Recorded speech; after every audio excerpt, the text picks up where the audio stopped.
Dave Meltzer noted on Wrestling Observer Radio that NXT head writer Ryan Ward has left for the main roster and will be writing for SmackDown. Ward has written all of the NXT television shows through NXT TakeOver Dallas. So basically what this is saying is we have all of those NXT episodes in the can. Starting after WrestleMania, he will be moving over to SmackDown. Now, I'm a big fan of NXT. Cass, you're a big fan of NXT as well. Yeah. Lucas, we're working on it.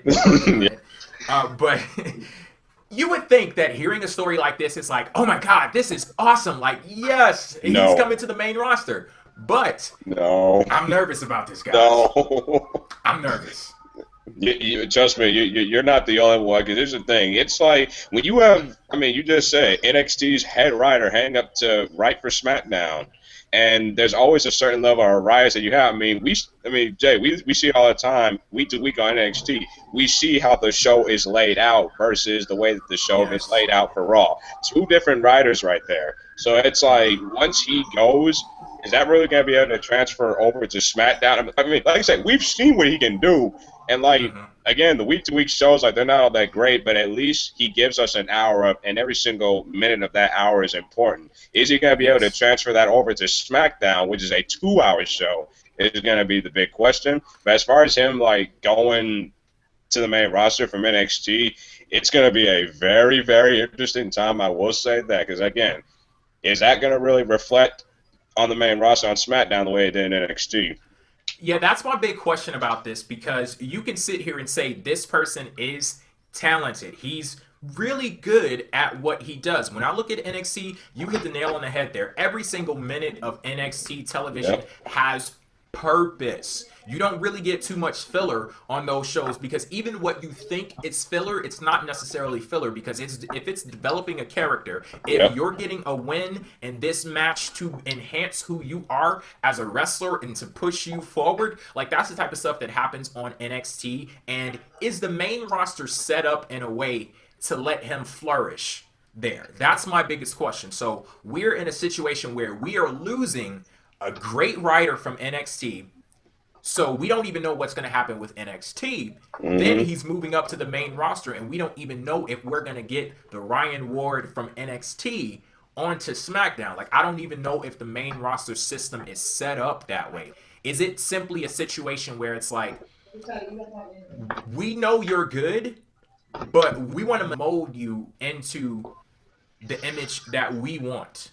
We want to fold you into our system, or are we going to let him be him? Because if we let him be him, then we could be in for some nice stuff. But it's just that, is that system set up that way? And I don't know yet. And then plus, it's another thing about it is the fact that, remember, when he goes up to the main roster, he's not going to be the only head writer on that team.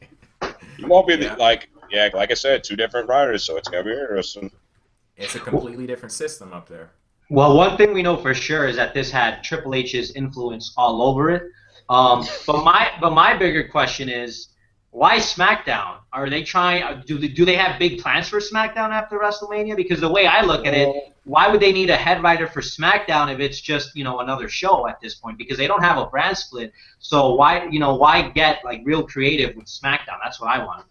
Well, here's the thing. Again, I do the plug-in SmackDown, so I'm the SmackDown guy here. But anyway, they have been putting a lot of emphasis on SmackDown pretty much since the year started. Remember, they tried to do that. Since they moved over to USA. Yeah, since they moved to USA. They tried to do that last year, and it's they got there, but then all of a sudden it kind of fell right back into that hole. And I think bringing him up as the writer for SmackDown might try to. I think they want some level of importance on that show, because I don't know if you guys noticed, but SmackDown over the last couple months has been practically better than Raw 9 out of 10 times.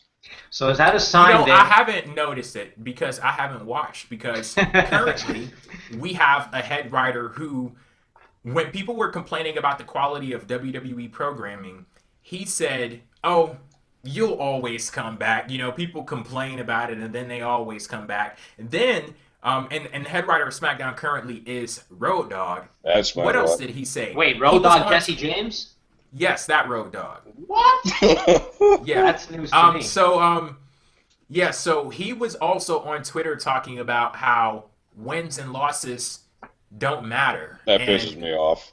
Yeah, and you combine those two things, and I'm like, this is the person who is creating this product, and you expect me as a fan to watch this? Hell no, I'm not watching that. Like, I watched over the last few months, I watched one episode of SmackDown, and that was just to test and see how this new announcer, Mauro Ranallo, how he Did it was work? doing, and he's great. But Yes. the issue is, it like I can't support that system where you have the head writer, the person who is cultivating what we see on screen, telling me that wins and losses don't matter, and telling me no matter how shitty the product is, people are always going to come back. So I refuse to watch SmackDown until he's no longer the head writer. And now that we have the head writer from NXT coming up to SmackDown, I'll definitely give the show a look. And I think that with what he provides, it's great, because I think we've actually talked about this, Kaz. We went crazy over the fact that you had a match